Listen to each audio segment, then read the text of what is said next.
Bismillahir Rahmanir Rahim. Assalamu alaikum wa rahmatullahi wa barakatuh. Now, as we progress in this discussion, there is a term that needs to be clarified. Often we use the word real, and we hear the word real. What is real? Seeking the real self. But what we mean in this context of the real is something that we know we are, and we don't know what it is that we are. And the process of getting there, as we discussed a few years ago, is to try and understand what we are not.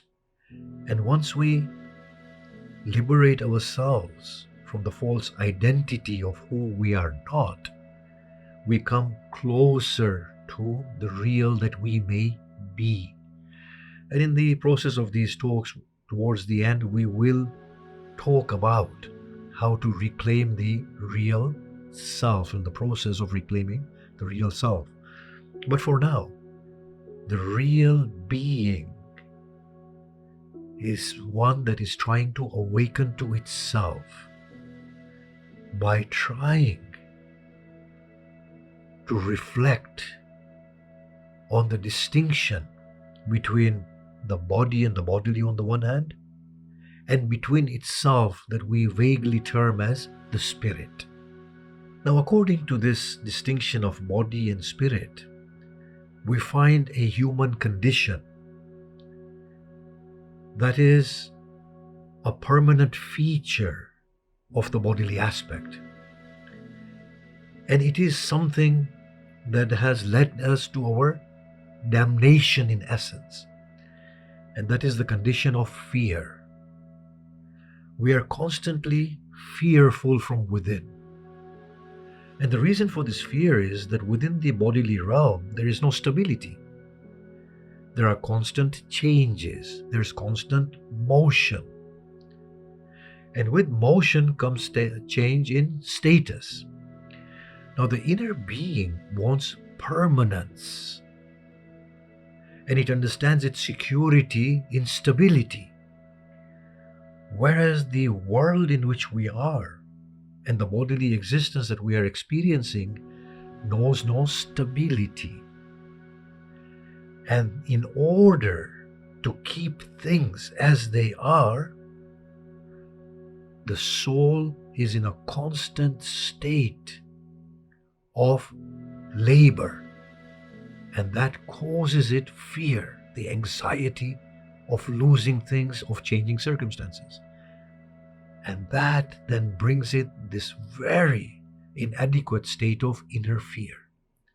And as we fear, we generate fear, and the world responds to us through fear. We understand very clearly that the world is a living being. Through our state, we influence the world, and she responds in a like manner. And we influence other minds around us. And fear increases chaos.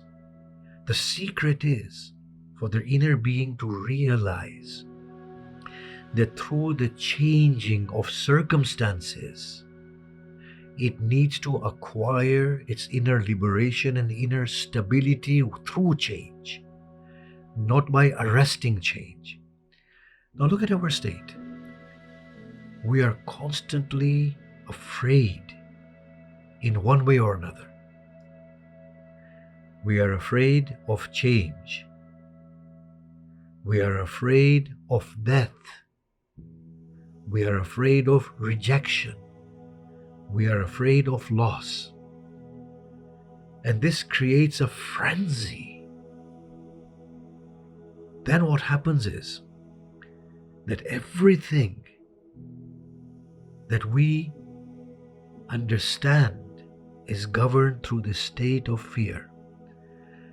So when it becomes inevitable for us that we are going to die, what do? We start praying to God so that the pain of death can be lessened. We are afraid of the unknown. So we ask each other to pray for each other. We pervert the religious teachings through fear. We give in charity to remove harm, to procure good. Those wonderful spiritual teachings are rendered meaningless. They are brought within the bodily context. Even our God becomes a means for our security. We pray to God not in order to recognize ourselves or to recognize God, but we pray to God to ward evil away from us in order for us to secure good. This is a result of fear, and fear is a result of body orientation. And this fear only increases. Do you remember the fear we had during COVID? We actually generated fear and caused death. The body started surrendering to fear and started dying. A lot of these deaths were caused by the fear we generated through our minds, as opposed to the virus that was deadly nonetheless. But its potency was nowhere as great as what we made it in the way in which we interacted with it. With fear, we are creating greater fear, and we are losing ourselves and becoming more embedded and immersed within the body. Now, Quran says on behalf of God that do not fear them, fear me. The Quran says the shaitan induces fear in his followers. Do not fear him, fear me. But God instead does not say that, look, I will take the calamities away from you. The Quran says instead, well, if you were to die, you will have something better to return to. The Quran says that, look, loss will come upon you. It's inevitable. You will lose your lives. You will lose your property, your wealth. But in all of this, if you can just remind yourself that my reality is from God, and at every instance I am returning to God, then in that case I will be there with you and assist you. So the one thing we need to ask ourselves here is that the one undeniable truth of human life is that we are fearful. We are anxious beings. And this is the thing that has overpowered our minds and influenced our interpretation of religion and our understanding of God and all the spiritual ceremonies that we perform within our religions. Had I not been fearful, how would it affect my understanding of God and religion? Would I still be giving in charity? Or would I stop giving in charity? If I stop giving in charity, then what does that say about myself? Would I still be praying to God? Or would I stop praying to God? If I stop praying to God because of the lack of fear, then what does that say about myself? Then ask again, that had I no fear, and if I reached out to God, then which God am I reaching out to? The God whom I want to relieve me of my fear, or the God who is my real calling for meaning and substantive existence?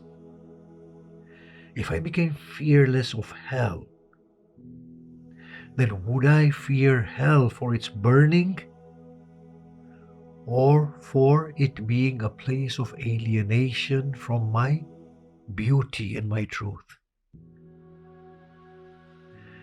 And conversely, would I even yearn paradise if I did not have the fear of hell? And then if after that, if I still want to go to an abode that is to come, then would it be for the pleasures of the garden and the rivers? Or would it be for the attainment of the greater truth and recognition? Ask ourselves these questions, that if we can free ourselves of fear, how it would change us, our inner being, and can it add to a substantive state of existence? Wassalamu alaikum wa rahmatullahi wa barakatuh.